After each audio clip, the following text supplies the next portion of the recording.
Hello, welcome back to the MX-5. I say welcome back, I don't think I've done a video on this yet.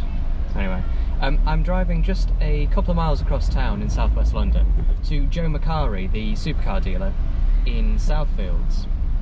And I'm going there because today is the public reveal, or sort of the private reveal of a really special car, a car that I'm really interested in. I've probably given it away in the title of this video, but it's a Porsche 911 that's been resto-modded and made electric. It's a 964 generation 911, so early 90s. The same 911s that people like Singer and Theon in the UK restore, modify and just chuck a ton of cash at. Well, Everrati has done that with this 911, but then they've also made it electric. And I saw a video this morning on Instagram that showed how it's sort of got an exhaust. I'm not really sure what's going on there, and it makes like internal combustion engine noises. I don't really understand that one, but anyway, going to go and have a look at the car now. And there's a bit of a customer event, VIP event, media event. Media is for a couple of hours this afternoon, so that's what I'm there for. Might be able to hang around in the evening, we'll see. And hopefully have a look around Joe Macari, because I think he's got some pretty good stuff in at the moment. I think there's a 250 GTO in there, which I'd be quite keen to go and have a look at. And after the car gets shown off today, it'll be shown in public at the London Concourse event in the City of London next week. Is it next week or the week after? In a couple of weeks' time. And I'm actually driving the car next week. That's it, I'm driving the car next week, and then it's going to be shown at the Concourse the week after. So I'm going to see this car 3 times in the next couple of weeks. Yeah, should be good. So I'm going to sit in traffic for a bit. It's going to take me half an hour to go about 2.5 miles. That's where I used to live, actually, Southfields. Anyway, I'm going to go there and have a look at this car. So I'll see you in a bit.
That was pretty cool, wasn't it?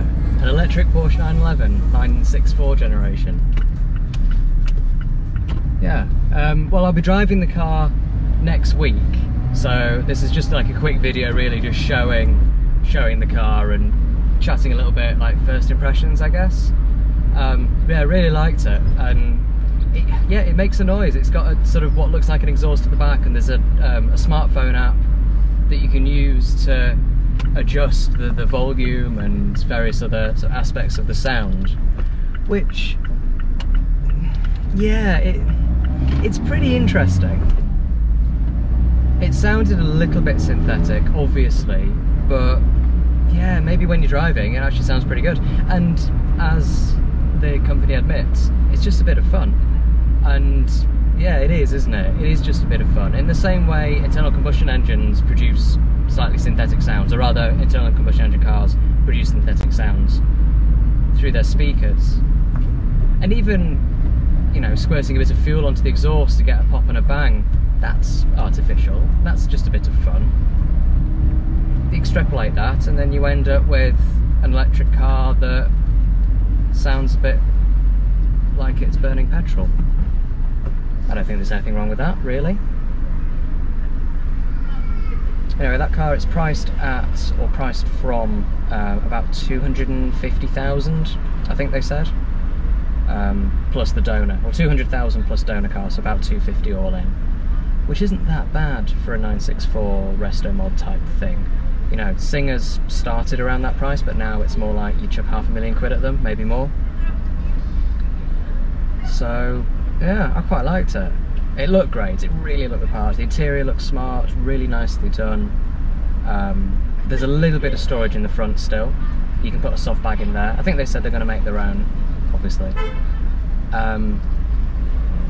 And obviously the back is just full of motor and battery, as you'd expect. Sounds like a really interesting company, and they've got a lot planned as well. They've got,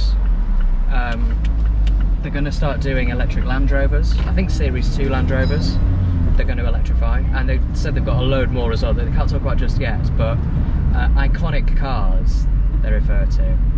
So classic stuff that you wouldn't really expect to be electrified, that's what they're going to do. I admire their enthusiasm, and I admire their confidence to do that, because it's going to upset the purists. There's no doubt that making a 964 electric is going to annoy people. But so what? I think it'll be fun. And there was a stat that Justin gave, the CEO of Everrati, and he said that a car like a 964, so an early 90s 911, produces its own weight in carbon emissions every 1,800 miles. So that's pretty bad, isn't it? Like, you can see, you know, understanding how much CO2 comes out of the back of the car is quite difficult, but when you see it like that, or when you're told it like that, you know, it's a ton every 1,800 miles, the weight of the car every 1,800 miles. It makes you realise that, yeah, perhaps, maybe it should be electric. And when legislation starts to make it impossible to drive internal combustion engine cars in cities, then the option, or the only option, will be electric. And if you want something that's fun, or if you want something, you know, that's a classic car, then you're going to have to give it an EV transplant. And I think fair enough. And also, the Everrati is reversible. All the changes made are reversible. They take the engine, the drivetrain out, and they said what they can do, they can put it in a nice sort of glass display box for you, to keep it home, I guess, or to put in the garage. And the car remains matching numbers, because it can still be sold with the engine, with the original engine, and that can be put back in if the new owner so wanted. They don't do anything to the chassis that can't be reversed. So yeah, sorry, I keep saying it's interesting. It is interesting. Performance-wise, 500 horsepower. So that'll shift, because it weighs less than the original car. Even though it's now electric, I think the carbon body panels are helping there. Carbon roof, I believe, as well. But yeah, about a ton, 500 kilo, sorry, about a ton, 500 horsepower. I think the 0 to 60 is about 4 seconds. And the range is, they say conservatively about 120 miles. But if you drive it like a granny, and you know, everything's switched off and you're being very sensible, more like perhaps 170, which is enough, isn't it? 120 miles for a car like that. It's an A to A car. You're not using it to go long distances. You're not using it to go and sit on the motorway for 3 hours. You're using it on a Sunday morning just to go out for a drive because you want to, or you want to drive through the city and you can because it's electric and clean. 120 miles is fine. And there's DC fast charging as well. So I think they said 20% to 80% in half an hour, I think. So, you know, the time it takes to stop and have a coffee, which is perfectly acceptable. They also said as well that they will be open to upgrading the cars in the future. So when battery technology improves in the next 2, 5, whatever years, customers will be able to sort of send their Everrati car back and have it upgraded, have the battery upgraded, which I think is a smart move. So yeah, it's cool. I liked it. It looked great, doesn't it? Doesn't it look good with the wide body, turbo wide body? And that colour as well, I think it looks nice. They're doing one in Gulf colours as well, which I think looks awesome. Yeah, but that's about it. My battery's just about to run out, so hopefully I've made a video out of this. I was just using my iPhone in Joe Macari, so hopefully I've got enough footage from that. Yes, the GTO was there, so obviously I spent a bit of time looking at that.